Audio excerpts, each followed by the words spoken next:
what the experience was like meeting Grandpa Lamb and Grandma Lamb for the first time. Oh, Going to their house and meeting them as the young man that was interested in their daughter. And the brothers. and it was good. Grandpa Lamb was very, I don't know what to say, reserved. You know, he didn't get excited about anything. Of course, by that time, he'd had a lot of guys coming around to meet his daughters, and his sons meeting people. It started with Jean. You know, there was guys came around to meet her. She was quite a gal in her day. But the first time I really had much association with them was about the time I met Sharon, 1956. That's when that took place. Was when Elvis Presley was getting to be a big deal, and she was all excited, and I had to be sure and come over to their house to the Ed Sullivan Show because Elvis Presley was going to be on that night. And I didn't know who Elvis Presley was. I didn't know or care.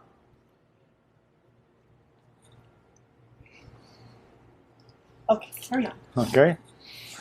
And so, and she was a teeny bopper, you know, and all excited about Elvis Presley. And okay, yeah, so what? He don't look like much to me. So Mom was the one who wanted to be there for that show. Yeah. It wasn't Grandpa? No. Oh. No. Good point. I don't know if Grandpa even watched. I don't know that he cared that much, but he wasn't unfriendly in any way. They were always friendly to me. And so that was one of the first things that I remember in the experience between Sharon and I, was how excited she was about Elvis Presley. And it was interesting that when I got, well, it wasn't my first car, but it was my second car, that 52 Chevrolet. Well, it had a radio in it. It was a nice car. It had everything in it, except air conditioning. Nobody had air conditioning in those days, as far as I know. And, but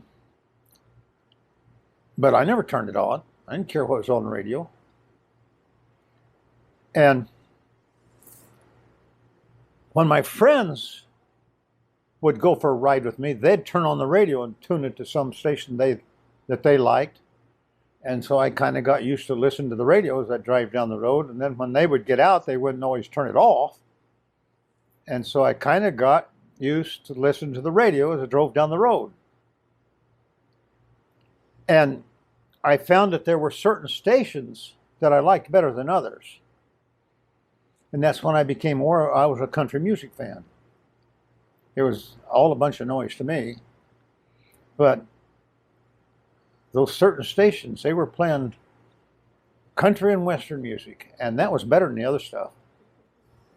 Now, Sharon wasn't necessarily a country western music fan, but she wasn't against it. I mean, she was a country girl.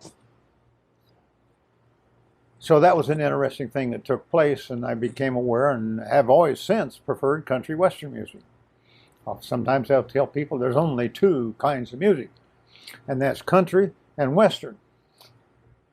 And so I got used to listening to the likes of Hank Williams and Hank Snow, and there was a lot of them. I've forgotten a lot of the names now, but Jim Reeves and Charlie Pride over the years, and I still like their stuff. And that was part of the reason I got to where I liked the. My battery just died. Oh. It's fine. That's part of the reason that I got started liking the name Hank. Because there were several of the country western people that was Hank. There was Hank Williams and Hank Lachlan and Hank Snow, and I just liked the name.